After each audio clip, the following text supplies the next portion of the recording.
You know Gray Bar for electrical parts, but there's one more thing you may not be thinking of us for that can help maximize your next project's total value. Our pre-project planning services are designed to help you win the bid, save on labor costs, and keep your installers productive across your entire build. The sooner you call us, the better. Because when we're there from the beginning, we can anticipate your needs and help you solve problems before they become problems. Yep, Gray Bar does that.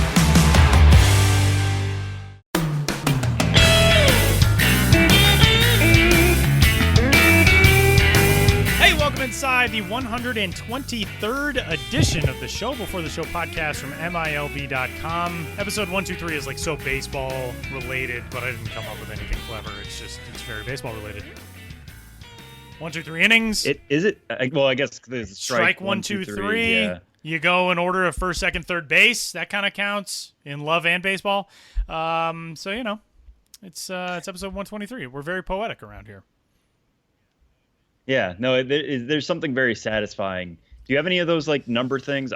What I used to do, and 1, 2, 3 fits in this.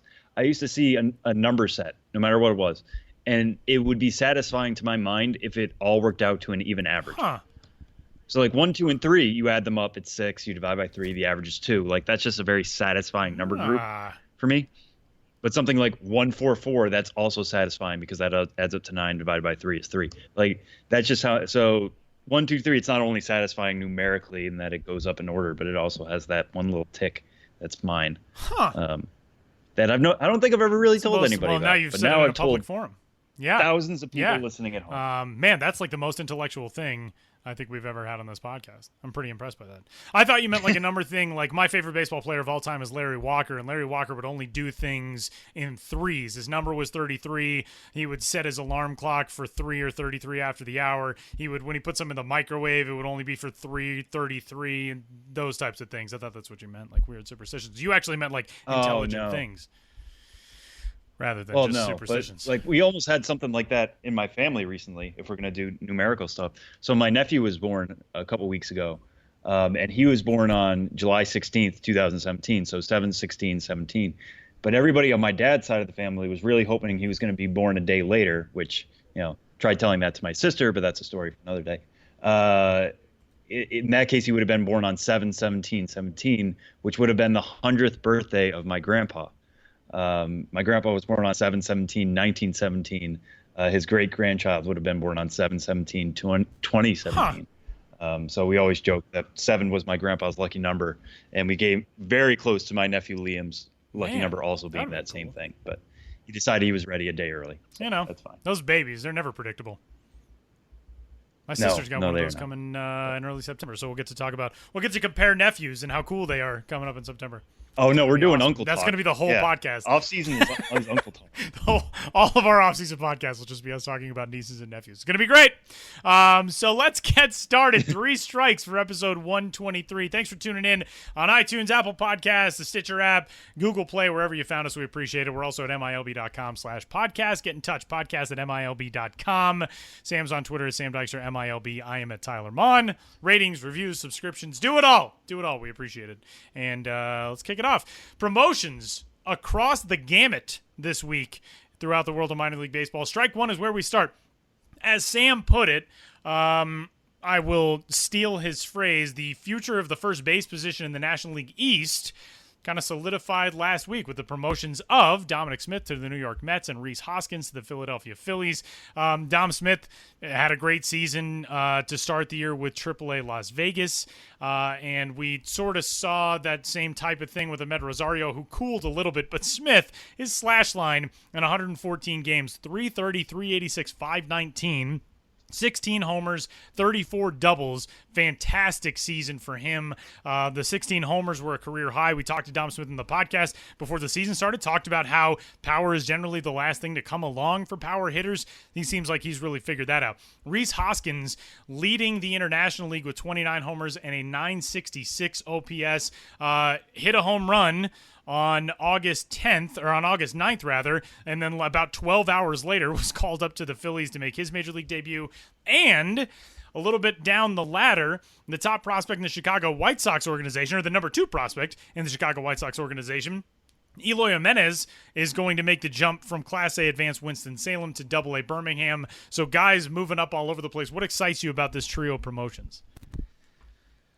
Yeah, I mean, I think I really like the idea of both Dom Smith and Rhys Hoskins coming up at the same time.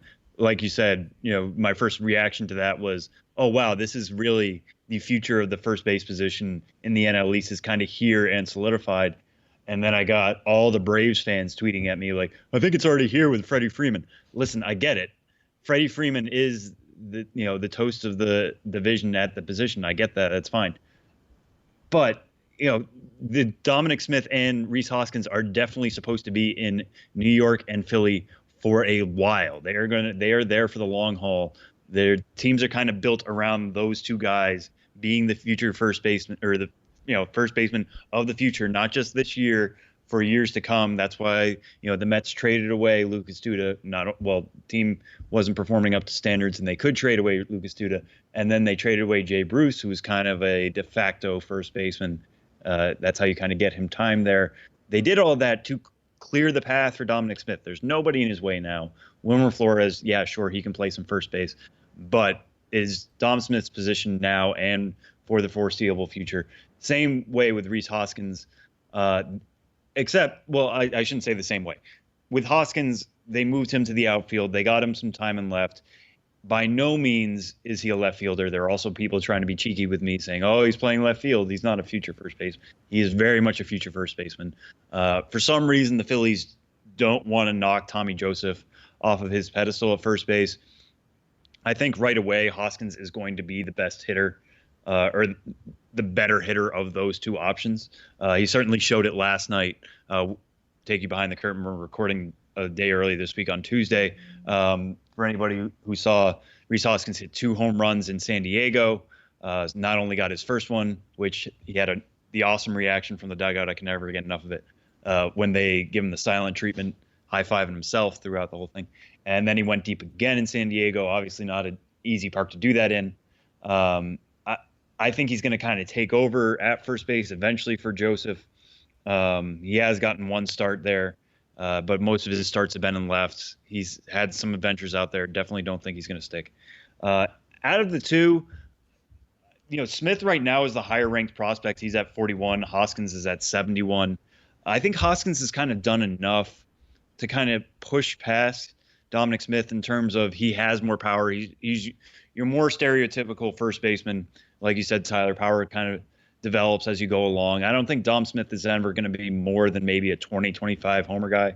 I could foresee a future in which at the major league level, Rhys Hoskins is a 35 home run guy. He's already sitting on 29, like you said, at Lehigh Valley. He's added 2 more with the Phillies. He's up to 31 this year in 120 games. He's only going to get more used to the major league level. But not only that, he's a good overall hitter. Hitting 284 this year with a 385 OBP at AAA Lehigh Valley. This isn't just, he's not a one-trick pony either. Dom Smith, more than capable of hitting 300 potentially in the future for 1 or 2 seasons. Even more than that, he can spray the ball all over the field. But when the threshold for value at the first base position is to hit with some power, just hitting for 300, 310 like Dom Smith can do will kind of make him a league average bat, where I can see Hoskins kind of going above that. What Smith has the advantage in is I think he's a better fielder than Hoskins is. Hoskins will field the position fine. He'll handle himself, whatever. Don't think he has a Gold Glove in him going forward. I won't say Smith will be a Gold Glover, but he's definitely more than capable of fielding the position at first. He'll be an asset there. He won't take away runs, he won't add runs. In other words, he'll have a positive defensive run saved at a position where you're not asked that much. He'll definitely add some value there with his glove. So it'll be interesting to see how that dynamic plays out. Obviously, they're going to be playing each other tons over the rest of this year, over next year, whatever. That should make for a fun rivalry. Fun to see them called up in the same week. Just to touch quickly on Eloy Jimenez, obviously one of the most exciting prospects in the game at this point, number 7 overall. You could certainly make a case that he is the most exciting outfield prospect in the game right now. I think it's between him, Victor Robles, and Ronald Acuna in the Brave system. The thing that stands out for Jimenez is his very loud power.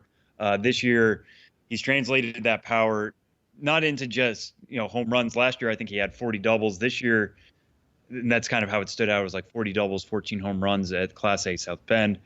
This year, he's got 16 homers in only 71 games in the Carolina League before this promotion to Double-A Birmingham. We saw what he could do when he hit that light stand in the Carolina League Home Run Derby. That power is very real. That's not just Home Run Derby power. That shows up in games all the time. I got to see him at the Futures game take BP. He was hitting the back wall at Marlins Park, hitting some of the farthest shots that I had seen there. Obviously, that comes from partly his size. He's listed at 6'4", 205. He might have been the biggest position player in that room, in that world team room. So he certainly uses that to his advantage. He's part of that really exciting White Sox system, came over from the Cubs back in July as part of that Jose Quintana trade. The fact that they're pushing him now, the Cubs did a little bit of that. I think they promoted him last year to Myrtle Beach just in time for the playoffs. Didn't get any regular season time there, but got some Carolina League playoff time. The White Sox are kind of taking that same tact with him now, allowing him to see Birmingham for these last 3-4 weeks of the season. And I think that's going to be to his benefit, obviously. Whether he's going to hit the ground running is kind of immaterial at this point. If he can see Double-A arms, can make those adjustments, know how to prepare in the offseason, that's where the value is going to come these next couple of weeks. Is he possible to hit 5-10 home runs over the rest of the year, finish in the 20s? That's definitely possible with him. Wouldn't be surprised to see him make that run even against Double-A arms. But it's more about just getting this final experience, getting to see guys with better command, better breaking stuff, and seeing how he can adjust to that over the short term and then going into the long term in 2018. Yeah, it's something we see in organizations a decent amount. Top prospects who get a taste of a level to end one season and then get thrown into that level to go full board the next season. Now, in the case of somebody like Jimenez, he's that good that maybe he's not going to see Double-A for too long at the start of 2018, depending on how things go. But I agree. I think it's a necessary thing in development a lot of times that guys get sort of that advanced look, the advanced scouting on the level, because then your off-season regimen, your training for the following year, all that stuff, you can kind of play off of. I've seen this level. I know what to expect there. This is how I'm going to attack it in this next season. So I think it's great for prospects when they get that type of look before a season wraps up. And for Eloy Jimenez, it'll be a few weeks with the Double-A Birmingham Barons in the Southern League before the offseason hits, which is like a month away and is just absurd. But we're not going to talk about that yet. Strike two this week, Sam. The 2017 playoffs coming up across the minor leagues in the beginning of September and the major leagues as well in October. This question, I think, is a good one, especially because of what we've seen happen at the big league level over the last several years, where we see guys jump up, make the stretch run with the team, and then make a big impact in the postseason. Who in 2017 could do that at the major league level? Or, in the case of somebody like Jimenez, a big prospect who gets promoted, who could do it at the minor league level? Yeah, so the couple guys I'm going to have, Tyler, are major league guys, just because I think that's something we're going to see more of. There's one guy in particular doing it right now and definitely affecting races. One guy who I think will kind of come up and do the same. At least they're grooming him for that same way. So sticking to the majors, Rafael Devers, what he's done with the Red Sox is kind of amazing, and not just amazing in terms of he's somebody we've seen do this before. He hit 20 home runs this year between Portland and Pawtucket. I thought they should have called him up from Portland to Pawtucket way before they did. He was a 300 hitter there. Wasn't striking out a ton, was reaching base, hitting for power, all this kind of stuff. I thought his defense had improved this year. He was looking nimble there. Red Sox kind of jammed the roster at AAA for third base, and that caused him to hang back. He only spent, I think, 9 games at Pawtucket before they brought him to the majors. And then what does he do? He's really hit the ground running. He's hitting .339 there through 16 games. Already has 6 home runs in 16 games, which is kind of putting him on a track of what we saw out of Gary Sanchez last year when the Yankees brought him up. And we saw him hit for prodigious power over a fairly small sample in the Bronx. Devers is playing that same role this year for the Red Sox. Has really filled a need for them as well. Obviously, with Pablo Sandoval being released, third base was already a hole in the lineup for Boston, but bringing Devers, now it's an asset. And the fact that he's hitting home runs off, what was it, 103-mile-an-hour pitch from Aroldis Chapman good. the other way on a pitch inside. Yeah, I think I watched that GIF a lot. Not only the GIF, but the reaction video of the guy in right field from was the Yankees amazing. fan, which was also amazing. And I mean, I can't blame him. He was confident. Aroldis Chapman's coming in, throwing heat to a rookie, and he blows him inside, and then just watching everybody's eyes just follow that was kind of amazing. But anyway, so Red Sox are now pretty comfortably sitting atop the AL East. And I feel like you can draw a fairly straight line between Devers. He's one of 9 guys in the lineup, one of 9 guys in the field. He's not doing this by himself by any means, but filling a very big hole that the Red Sox would have tried to trade for. They were in discussions with Todd Frazier reportedly, or for Todd Frazier with the White Sox. To allow that to happen internally is kind of a learning point, hopefully for them, in terms of trusting the prospects that they have. Dave Dombrowski notoriously trades his guys to try to bring in major league talent. So it's to see Devers do what he's doing as young as he's doing it is astounding, but also knowing his skill set is not all that surprising to a certain level. The other guy I wanted to bring up is Walker Buehler, the number 13 overall prospect in the game right now, not currently with the Dodgers. We know the Dodgers are having a very historic season. Very historic. I don't think that's exactly what I meant to put that as. You either have an historic season or not a non-historic season. But anyway, Buehler currently with AAA Oklahoma City. It's kind of the Dodgers are almost by definition trying to have their cake and eating it too. They're enjoying all that success in the majors. First team to 80 wins, yada, yada, yada. Buehler coming off Tommy John surgery 2 years ago. This is going to be his first fully healthy year. They're really limiting his innings. He's only thrown 80 2/3 so far this year, but they're slowly allowing him to climb the ladder. He started at Class A Advanced Rancho Cucamonga, moved up to Tulsa for 11 starts. Now he's at Oklahoma City, and they moved him into the bullpen. Now, first, that allows them to control for his innings. But second, it's very possible Buehler could come to the Dodgers. I mean, that was kind of always the rumor at the beginning of the year, that best case scenario, he would still be healthy. The Dodgers could use the bullpen help, whatever. And that's exactly what's played out. I think the other night he struck out 5 of the 6 batters he faced in 2 perfect innings. It was his first career save. So he's obviously transitioned well into the role. He's got the package of pitches to make it work. His fastball is given a 65 grade on the 20-80 scale by MLB.com. Curveball and slider also above average offerings. To see him work in a small, sample like that is when he can really pop off. He doesn't have to worry about trying to extend the outing, all that kind of stuff. So to add his arm to an already impressive Dodgers team would just be insane. I mean, imagine being, beginning of the year, if we said, the best team in baseball is going to add, a top 20 prospect down the stretch and get even better. It's kind of nuts, and that's the situation the Dodgers find themselves in. So Devers and Buehler both have prospect eligibility still. Devers will probably graduate much sooner than Buehler will, but I wouldn't be surprised if those are 2 prospects who really affect not only the end of the season right now, but going into the postseason, they're going to play big roles at the major league level. It's going to be a fun ride down the stretch. The American League still. All but one team in the American League is within 9 games of the wild card.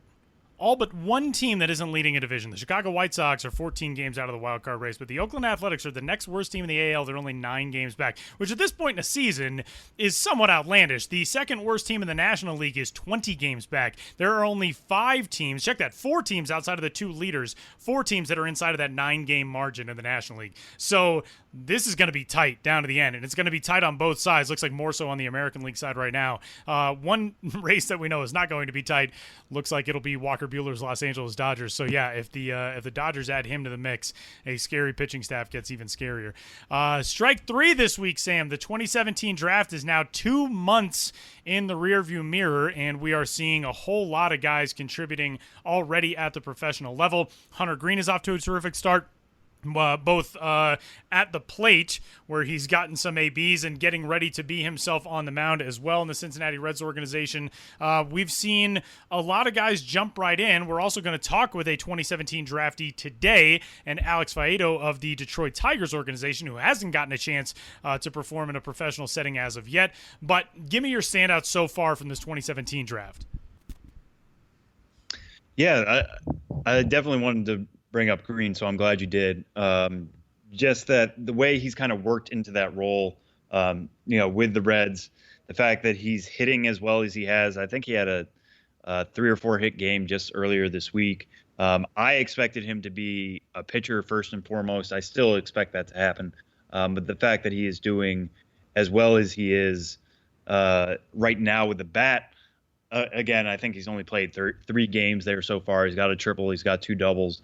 2 strikeouts, no walks. So he's handling himself well. The fact that they did not move him to the Arizona League is kind of telling. I think they realize how talented he is, and he would kind of be wasting his time at the complex level. Let him get in some time in the Pioneer League, get what it's like away from the creature comforts of being in a very controlled environment. So I'll be interested to see how that kind of goes from there on out. But the guy taken ahead of him, Royce Lewis, got promoted to Cedar Rapids just this week, and he's absolutely taken off there. That surprised me, I got to say. As good as he was doing in the GCL, in the Twins system, he was hitting .271, had more walks than strikeouts, 19 walks, 17 strikeouts, leading to a .390 OBP. Really good numbers, really fast like we expected him to be, 15 steals in 36 games. So had done all the right things, but as the number 1 overall pick, sometimes we put a little too much pressure on those guys, expect them to move quickly. He was a high school guy. So as good as he was doing, let him get his success. Maybe he needed to be a little bit more in a controlled environment than Green did. Green's talent, I don't think anybody doubts that Green is more talented than Lewis. It's just Lewis's signing bonus and all that kind of stuff kind of played itself out a little bit more advantageously to the Twins than would have been the case had they taken Green there. But to see him already at Class A Cedar Rapids tells you a lot about what they thought about what he had done in the GCL and what they think about his readiness. And he's absolutely taken off there. He got 4 hits in his first game with the Colonels, went 4 for 5. Overall, he's 7 for 13 over 3 games with them so far. So that's just really fun to watch them both kind of settle into new places, both away from the GCL or the AZL, and take off in the way they could. A quick plug, last week, my tool shed on Friday was on Brent Rooker, who was arguably maybe the best hitter in the NCAA last year. He won the SEC Triple Crown. He's moved up quickly. He's already at Class A Advanced Fort Myers. He told me that was the plan all along for him. I think he was named the Twins Organizational Player of the Week. He was certainly named FSL Player of the Week for a big week last week. He's hit 13 homers in 49 games between Fort Myers and Elizabethton. He's got 6 homers in 27 games for Fort Myers in a what we know is a pitcher-friendly Florida State league. So he's kind of carried the gains that he had made, and he said he was trying to eliminate movement a little bit, trying to make things simpler going into this year. Things have kind of clicked at Mississippi State. He's carried that to the pros. He has some experience playing in longer seasons. He had played in the Cape League and I think the New England Collegiate Baseball League before that. So he's played with a wood bat before. He's played 100 games before. This shouldn't be a surprise that he's playing as well as he has, but the fact that his final year with the Bulldogs was as breakout as it was, to see him carry it to the program will make him another one to watch in that Twins system. So Twins, if you're a Twins fan looking for optimism in that system, they're doing really well with their first 2 picks right now. One of the other guys I want to just mention real quick was the 4th overall selection in the draft this year, Brendan McKay, who has gotten things started in the Tampa Bay Rays organization with Hudson Valley. At the plate, 21 games, only hitting .205, does have 4 homers, a .711 OPS. But on the mound, he's made 3 starts, the two-way player from Louisville, the first baseman, and the pitcher. This start on the mound so far in pro ball, yes, it's a low level, and yes, this is a guy who was very effective against some of the best competition in college baseball, but so far 8 innings pitched, 2 hits, 9 strikeouts, 3 walks. He hasn't allowed a run. Opponents are batting .083 against him. And Brendan McKay, if somebody's going to be able to do it, to be a two-way guy, Brendan McKay could very well be that guy. We know the plan for Hunter Green is more than likely that he's going to end up on the mound full-time. The Reds have said that they'll let him show off that bat so far in his debut season. He's done that through the first few games in Billings in the Pioneer League. But for Brendan McKay, it's been a pretty cool start for him, doing it both ways for the Hudson Valley Renegades in the Class A short season New York Penn League. Yeah, one thing I like about McKay too is that he fits more of a DH profile, or first base profile. Even if they decide he's going to play first base for 5 games and then pitch, he'll be using his arm a little bit, but not as much as Green would be at shortstop. If I were to be, like you said, kind of like a handicapper or a betting man right now, I would put it that McKay is more likely to do both. If we're looking for somebody to kind of hang our hats on or have hope for a two-way player in the majors someday. So that's 3 strikes for this week's edition of the Show Before the Show podcast. And coming up, we are going to head to the Detroit Tigers organization and the Tigers' first-round selection in 2017. The Florida Gators product, Alex Faedo, joins the show from Lakeland, Florida, coming up next.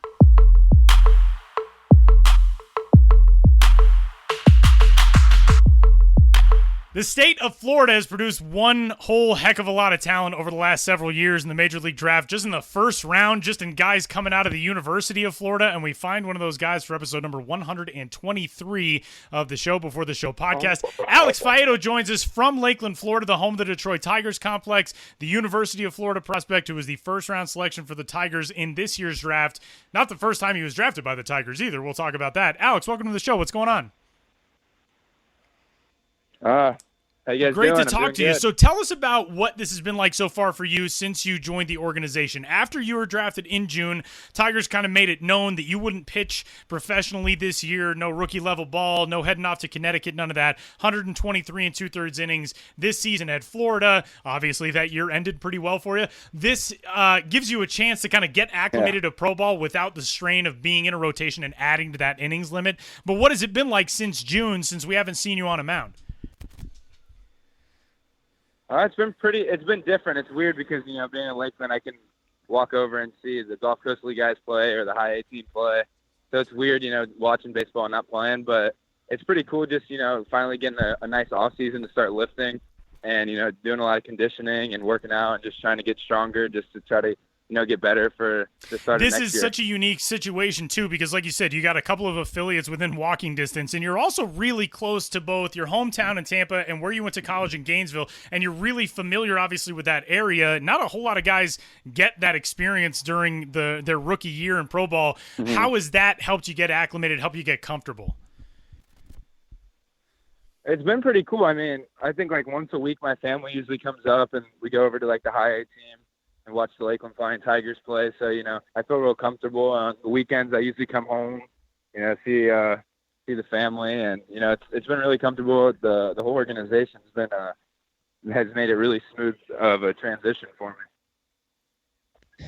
And what is the day-to-day like for you in terms of what you're doing to work out? I know you mentioned lifting before, but normally guys we bring on the show, we're talking about what they're doing to get into games and that kind of thing. As you said, you're not doing that. So what exactly are you doing at the complex day to day? Yeah, I mean, I go in there and usually go over to the training room. And I just already start doing strengthening stuff in the training room, for my arm and stuff. Just making sure, just I don't know if that's something you usually do or not, but I like doing it year round and doing band work and stuff like that. And then just going conditioning with the guys and then working out in the weight room. The new, I think they redid it, so it's really nice over there. And then after that, I kind of have a free day. Alex, when you got to Florida for college ball, you had already been drafted once by the Detroit Tigers. You were a 40th round pick coming out of high school. And to have an organization then for 3 years keep you on the radar and jump your draft stock almost 1,200 picks. You were the 1,210th selection in 2014, and then you're the 18th selection in 2017. What did that feel like, knowing just how much you were wanted by the Tigers organization? That it's so often we see guys 40th round pick or very low pick, they go on Another organization falls in love with them, ends up nabbing them in the draft. But for the Tigers to have been there senior year of high school, junior year of college, what has that meant to you? It's really cool. I guess in high school, I always wanted to go to college. That I kind of made that clear right away. So, that was just like awesome that their organization took the time to, draft me out of high school. And then just to keep the ties and 3 years later be in a better situation, but with the same organization was really special because, I never heard of that before. And it wasn't really anything I even thought of either. It just kind of caught me blindsided. And it was really cool just feeling really wanted like that by a great organization that, has been really first Let's take class. it back a little bit and talk about your time in college with the Gators. And we'll start on draft day. You, through 2 scoreless innings, picked up a save in the 3-0 win over Wake Forest to clinch the Gators' berth in the College World Series from that Super Regional Series win. And while you guys were already on the field, the first round is underway in the Major League Draft. You get selected. I saw there was a report that your family was actually at the ballpark watching that telecast, but you didn't want to know until after the game where you'd gone in the first round. Walk us through that night. And, it's, I would imagine, pretty difficult to keep that fully out of your mind, but not only to have to do that, but then go out and throw on a day that's so crazy. What was that night like for you? It was cool. It was special. We had to play a doubleheader that day. So, we all wanted to get it done in the first game. So, we could have all that time with our families, and with the teammates and, just enjoy that. But it was actually really cool. It wasn't cool that we lost the first game, but it was just cool how it all ended up. And, I tried asking my dad, because we got to watch the first 5 picks as a team. And then they were like, all right, you got to get ready to go because we were in rain delay. And I tried to ask my dad, what are you hearing? And he was like, just focus on the game, because I told him I was hoping to pitch. Just came down to it, and so he just made sure that I was locked in. And then during the game, it's about winning the game and going to the College World Series. So I didn't want to hear about any of that. And I went down to the bullpen pretty early just in case, just so I didn't have to hear anything in the 5th inning.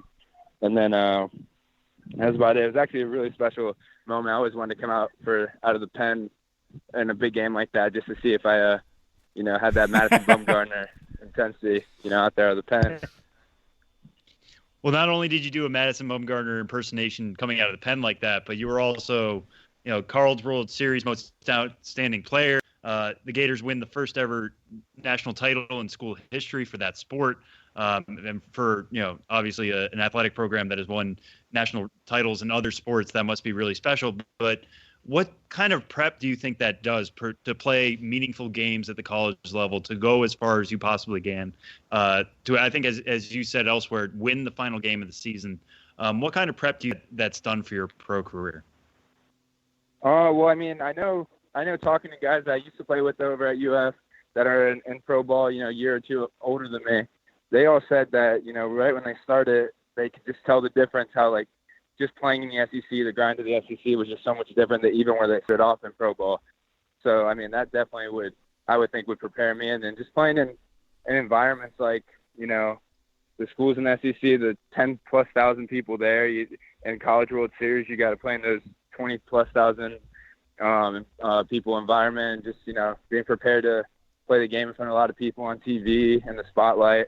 So I think all that was after your first year, you get used to it, but I think that definitely prepared me being at UF for the College World Series. Sam notes you're the most outstanding player in the College World Series. You pitched 2 games, both against TCU, and dominate over the course of 2 games. 14 1/3 innings pitched, no runs, 22 strikeouts in 14 1/3. And it comes on the heels of a season in which you guys were knocked out in a game against Texas Tech. You pitched in that game. The 2017 run, to get there and have the opportunity to do it again, and then really pull a Bumgarner and take a team on your back into the finals where you guys win a World Series title. What was the mental process like once you clinched against Wake Forest, you get into the College World Series, and this is your last go round? You're going in the first round of somebody. You're not going back to school.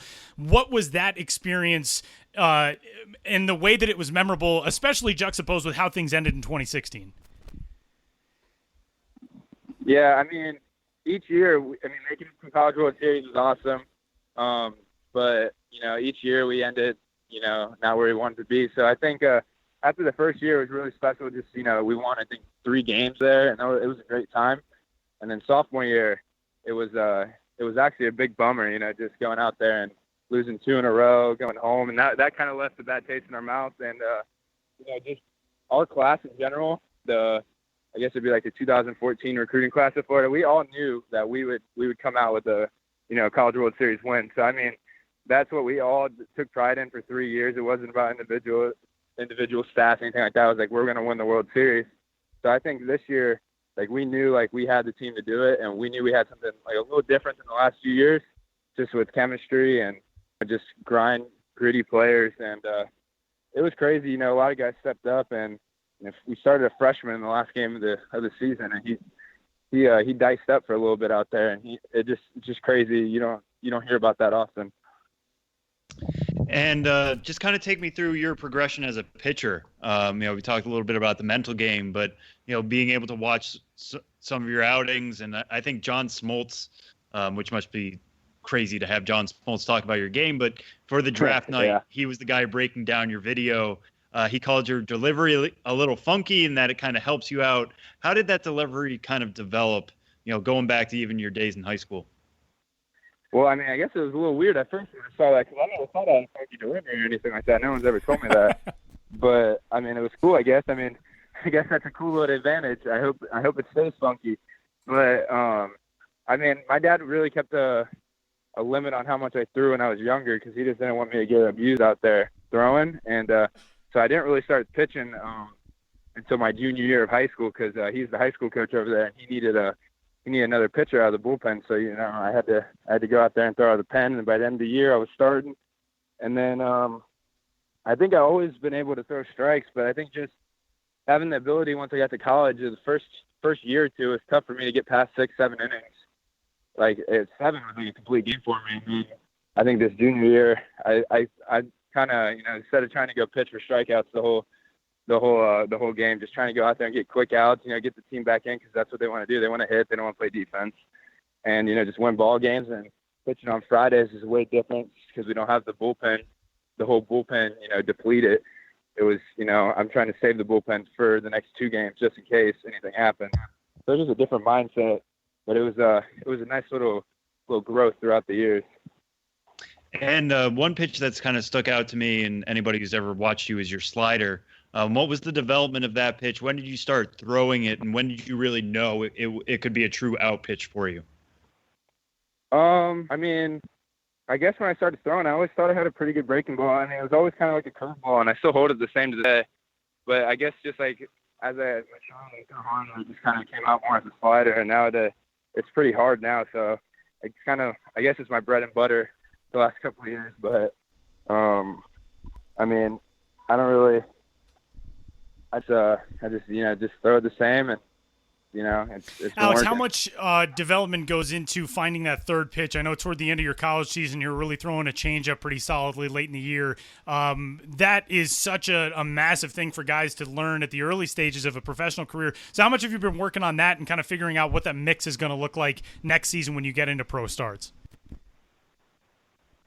I mean, I got a changeup. I feel like mentally. I mean, I got 3 pitches, and I even think I got 4 because I can kind of manipulate my breaking ball. But I mean, I guess in college it's not that it's not needed. It's just different, I guess.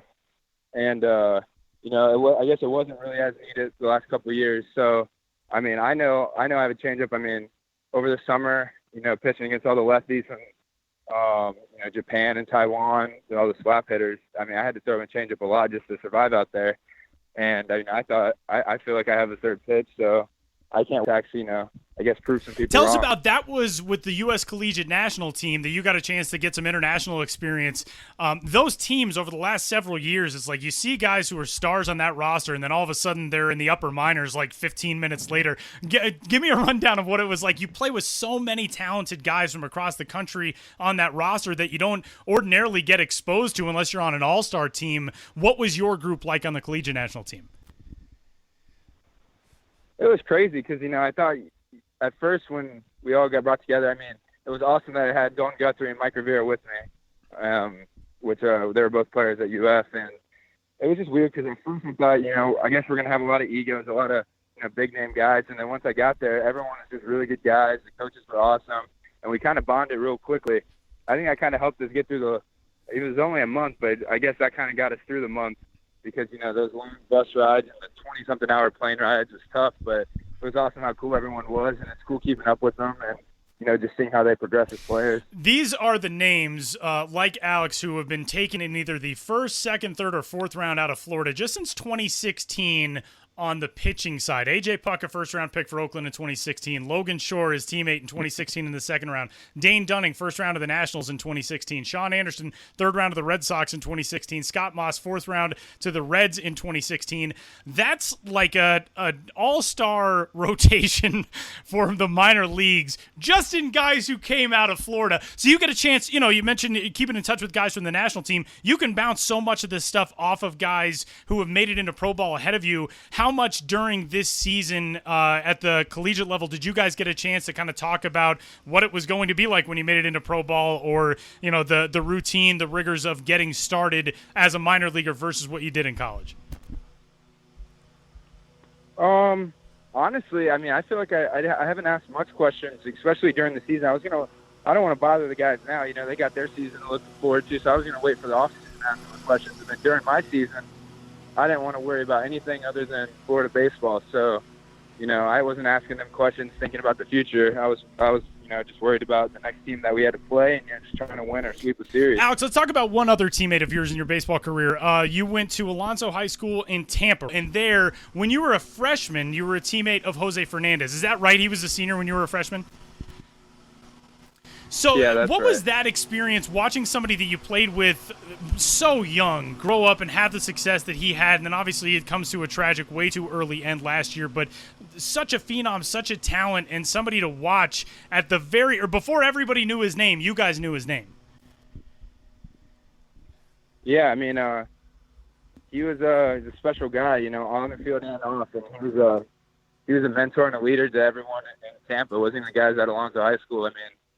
Everyone looked up to Jose, and he was like a god to us, and we all knew he had something special. And he just kind of showed us, how to work hard and how to play the game the right way with passion. Just trying to win and not worried about anything else but winning. Alex Faedo is the second-ranked prospect in the Detroit Tigers organization, and a guy who's doing a whole lot of work getting ready for 2018 in Lakeland, Florida, and the Tigers system, which is loaded with pitching talent, a whole lot of exciting young starting pitching talent. Matt Manning, the top prospect in the organization. Alex is right behind him. Bo Burrows, we've already seen what Michael Fulmer is doing at the major league level. Kyle Funkhauser. There's a ton of talent in this system, and it's going to be a lot of fun to watch as these years start to get these guys closer to the big leagues. Alex, thanks a ton for spending some time with us, and congratulations on the most outstanding player in the College World Series title, and soon I'm sure we'll be giving you congratulations on all the professional success too. Thank you very much.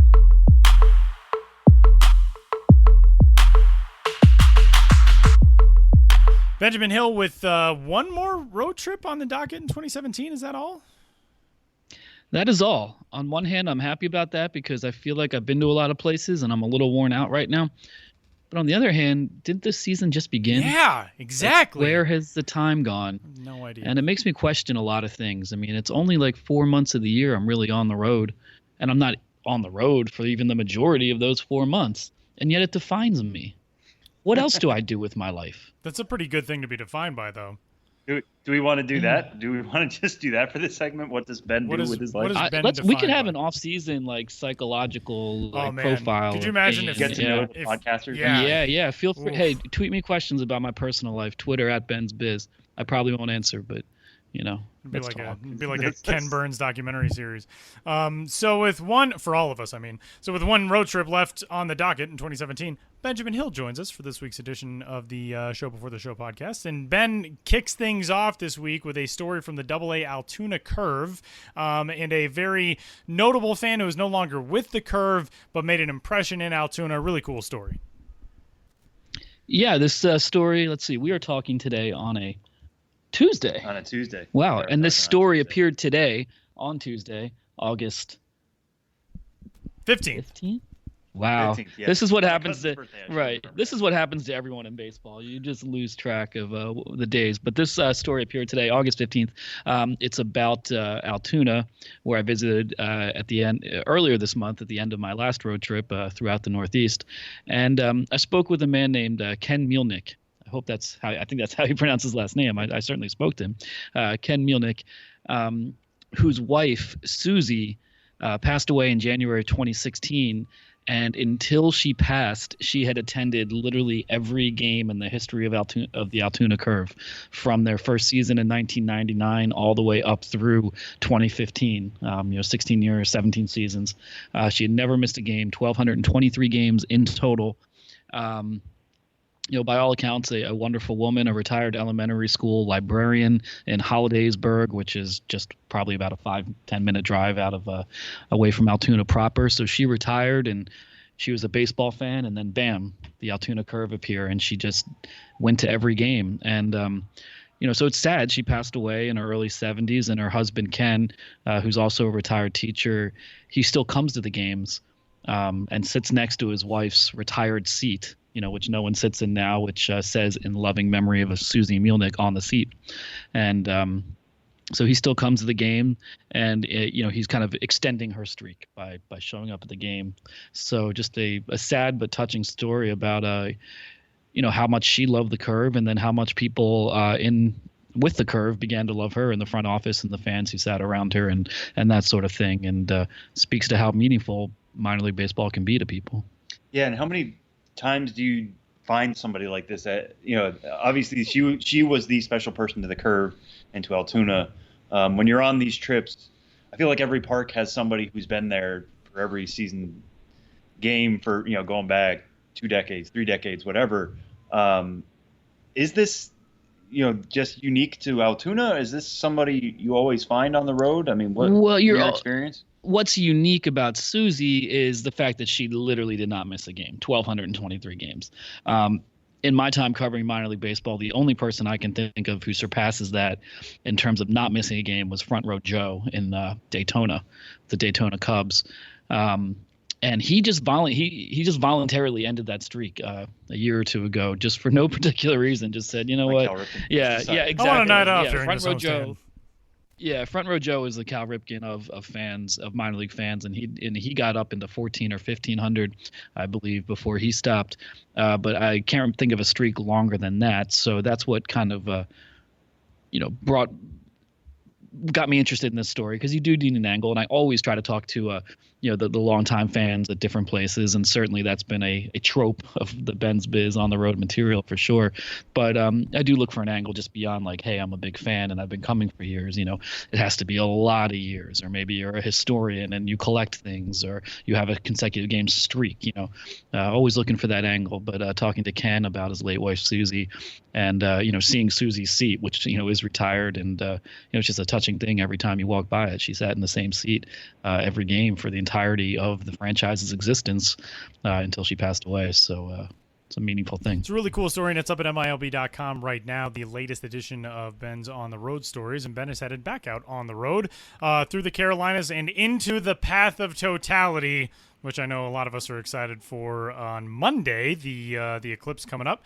But Charleston, Columbia, down east, which is in Kinston, North Carolina, and Bowie's Creek. Give us a little breakdown of what's coming up on this Carolinas trip.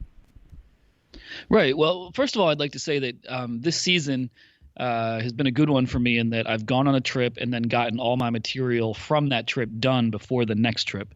And that's kind of falling apart here towards the end of the season. So I still have more to write from the Northeast on the blog, and at least one more MILB.com article. But that's going to be interrupted in real time by another trip. I leave on Friday, the 18th. This trip I'm flying in and out of Raleigh-Durham. And I'm going to start with the Down East Wood Ducks, who play in Kinston, North Carolina at Granger Stadium, which is something around 70 years old, and hosted the Kinston Indians in the Carolina League as recently as 2011. So I had been there in the last season of the Indians, but excited to go to Kinston again and see this new era of baseball in Kinston, the Wood Ducks. And then I'm going down. I'm going to visit my pals, the Charleston River Dogs. I was there just last year, but the purpose of this trip was to see the two new teams in North Carolina, the Wood Ducks and the Bowie's Creek Astros, where I end my trip, as well as be in the Path of Totality for the eclipse. So it's kind of an awkward agenda. So hitting the Wood Ducks first, and then visiting the Charleston River Dogs. And right now I'm in some conversations with some members of the front office staff about some maybe goofy directions to go with that night. What about the director of fun? Are you in direct correspondence with the director of fun, or no? By that you mean Bill Murray? No. Okay. Bill Murray, one doesn't reach out to Bill Murray. He just, he just appears and then blows up the internet just by doing anything. He's going to be a guest on the show once, just by happenstance. Yeah, he probably will. Just walk into the office. If he ever is a guest on this show, it's just because he literally walks in now and sits down and it's a zany thing. I'd love it if it happened. And I have nothing bad to say about Bill Murray, but sometimes I roll my eyes a little bit because that dude can do anything, and people are like, "Oh my God, greatest guy ever! I wish he was my uncle and dad rolled into one or whatever." But he's cool, so I haven't been in touch with Bill Murray. Long story short. But I'll be visiting my old pals, the River Dogs, on August 19th, and then I'm going to make my way to Columbia. And I'll be in the Path of Totality for the eclipse on August 21st. Try to talk to some NASA scientists who are at the ballpark.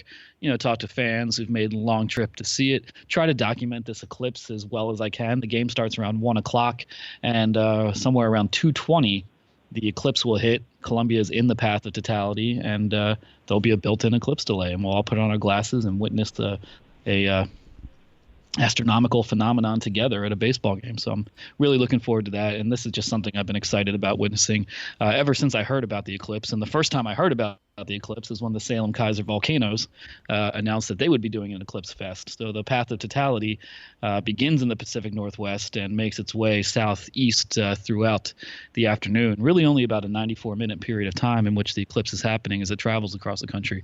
But there are several teams in the Path of Totality that are doing minor league promotions, starting in Salem Kaiser in Oregon and ending, I believe, in Columbia or maybe Charleston as it heads out of the United States. But I will be in Columbia to witness it, and I'm writing a story to run Friday with a larger overview of other teams that are doing things that are in the Path of Totality, or in some cases just outside the Path of Totality, but still trying to get in on that eclipse action because, hey, this stuff doesn't happen very often. It's been 99 years, I believe, since there was a national eclipse. So the fact that our national pastime can be combined with the national eclipse is, I think, an ideal combination, and I'm looking forward to that. And then, as I said, I'm going to end the trip heading back north into North Carolina and seeing the Buies Creek Astros. And I think that's going to be really interesting. They play at an old collegiate ballpark, Campbell University. It's an old ballpark. I talked to the athletic director of the college in advance of my trip, and he said, look, we're no frills running this. It's a temporary team just until a new ballpark in Fayetteville is built. So they're just running a no frills operation in an old college ballpark. Didn't go into the whole rebranding thing, just called themselves the Astros. I'm sure when the team moves to Fayetteville, they'll get a unique name. But for now, it's just seeing baseball in a real no frills environment, and it's only going to be here this year and next year. It'll be a little blip on the radar, and I bet in a few years we'll be like, remember when there was a team in Buies Creek, North Carolina? I mean, from what I've heard, it's barely a town. It's just like a post office designation, but it had the proper site and facility to host affiliated baseball while they build a new ballpark, and so here we are. So I'll end my travels in Buies Creek, and that'll be it for my road trip schedule in 2017. Outside of maybe some potential local stuff at the end of August or early September, but hitting the home stretch, and it's kind of hard. One thing I'm really excited for. I'm hopeful that this is going to be the case on Monday, but when teams go into those delays. Whether it's weather-related or ceremony-related or whatever it is, the box scores on MILB.com say delay and then weather or ceremony or power or whatever, and I'm wondering if the people at Stats have built in Eclipse for that to show up on Monday for all these teams that are going to be doing eclipse delays. I'm betting not, because you're only going to use it once. They won't use it again until I think the next one is slated to be actually in 2024. There will be one that covers at least part of the United States. So I'm probably not, because I wouldn't think you'd waste that much time if it's a time-consuming thing. But I'm really hopeful. It's a dumb thing to be hopeful for, but I'm hopeful on Monday we'll see delayed eclipse on a bunch of these box scores. Yeah, man, keep hope alive. I mean, there's only a few teams that have the built-in delays. Some teams like the Charleston River Dogs are having like a pre-eclipse viewing party and then the game itself. I think Nashville is going in that direction, but there will be built-in delays in Salem Kaiser, in Columbia, I believe in Bowling Green. So several places there will be a built-in delay, and that's a really cool, unique thing. And as far as I know, unprecedented in baseball history, in all of baseball history, to have a built-in eclipse delay. So very cool. I mean, maybe going back to the 19th century, we just weren't advanced enough to even know an eclipse was coming. And they were just in the middle of a day game, and they're like, what is going on? Why can't we see the ball? Yeah, but they probably just rolled with it. Well, what are you exactly expecting Columbia to do outside of just the delay? I mean, are they going to be handing out glasses? What exactly Yeah, I are mean, they doing to kind of celebrate? I know you're going to have like a fuller recap of this stuff later. But. Well, they're wearing Total Eclipse of the Park jerseys, special jerseys illustrating the phenomenon of the moon covering the sun. And there's a science fair starting at 10 a.m. with all sorts of exhibitors and people explaining various things related to the world of science, astronomical and otherwise. I believe there'll be at least one NASA scientist there, so I got to talk to him. And there's a post-game eclipse party. I don't even know what that entails. But yeah, I'll write it up as best I can. I wish I was going to be coming out of this with some really spectacular footage, but I'm sure the teams will do their best to document. I will do my best to document. It'll be cool. It'll be real cool. It'll be the best. I feel like that'll be the perfect time for your, RIP Vine, but your 6-second ballpark joke. During the eclipse? During the eclipse. Man, I just want to witness it. I just want to let go for a moment and witness it. Now you're putting pressure on me. I'm not putting pressure. Yeah, you I'm are. just saying it's an opportunity. Now I got to do something. No, Instead of enjoying something for once, I have to be cool and funny, man. I don't know. Man, that got dark in a hurry. You want to talk about an eclipse? That got dark. I was just impersonating the moon. Nice and Sam work. was the sun. Nice work. Benjamin Hill's on Twitter at BensBiz. You can check the blog, bensbiz.mlblogs.com. That On the Road story from Altoona is up at milb.com right now. And, Ben, you don't look at it for too long. Even though you're in the path of totality, it can still burn spots onto your lenses if you stare, so don't stare. Okay. I will not stare. I'm just going to wear headphones and listen to the 11th studio album by Korn, Path of Totality. Thanks, Ben. Okay, Dad.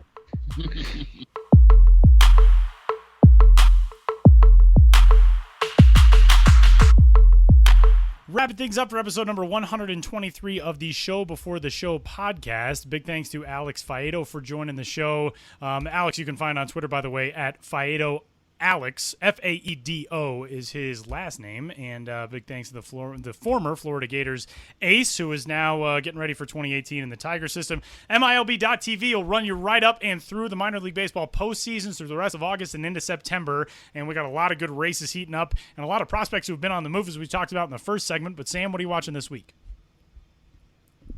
Yeah, so I've got my eye on a game this Saturday. Erie is traveling to Bowie. Seawolves versus the Bay Sox. The reason I say Saturday is it's looking right now like that's going to be the day that Bo Burrows is lined up to pitch for the Seawolves. 6 hitless innings in his last outing over the weekend. Number 95 overall prospect. Can really throw with some heat. I remember seeing him at the Futures game. He threw maybe as hard as anybody outside of Thiago Vieira and Michael Kopech in that outing. When you elongate him, he doesn't throw quite as hard for obvious reasons. But he's shown really impressive stuff this year. He was a 2015 first round pick of the Tigers. He struck out 126 bats this year over 123rd innings. He's had some stumbles at Erie. He's got a 4.38 ERA there, but overall still striking out about a bat or an inning at that level. I would probably tell you to watch any of his starts, but the fact that they're going up against, I always want to say Bowie.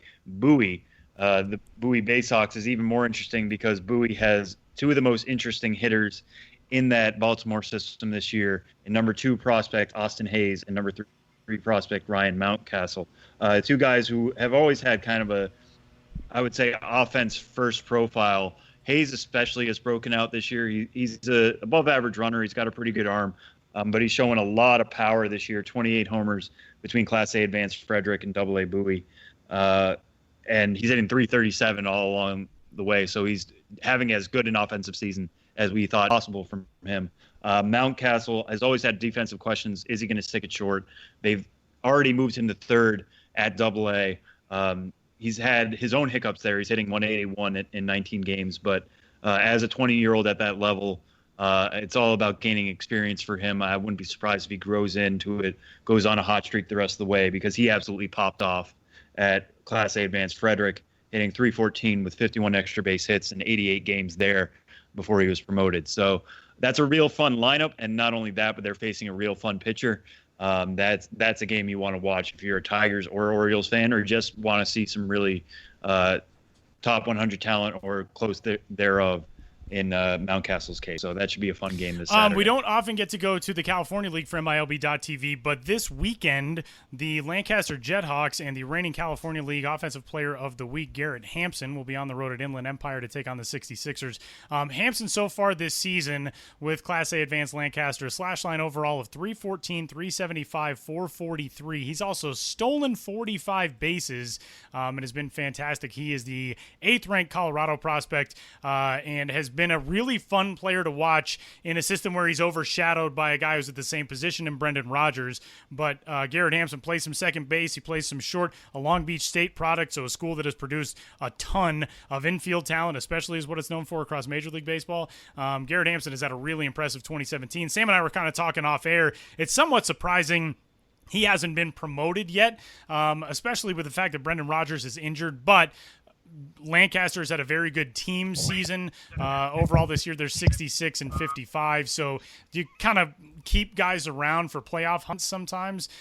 We saw Brendan Rodgers hang around as Lancaster captured the first half division title in the California League in the South Division. Brendan Rodgers hung around until the All-Star break there. So Garrett Hampson could be the one leading the charge for Lancaster into the playoffs out of the second half. Yeah, and I talked to him yesterday for the Players of the Week story and just kind of asked him, and he said, yeah, we're all talking about wanting to sweep the division. You know, we won the first half. We want to win the second half too and take some momentum in the playoffs. So he definitely didn't sound like a guy who's waiting to get the call to Hartford at any moment, but he certainly earned it. I mean, with his above average speed and his ability to take stolen bases, I think he's number 3 in baseball right now in stolen bases, and that team itself is maybe the most fun on the base paths in the minors this year. So maybe they just want him continually leading the charge, like you said, at the top of the lineup. But yeah, if you're a Rockies fan, watch him while you can at that Class A advanced level.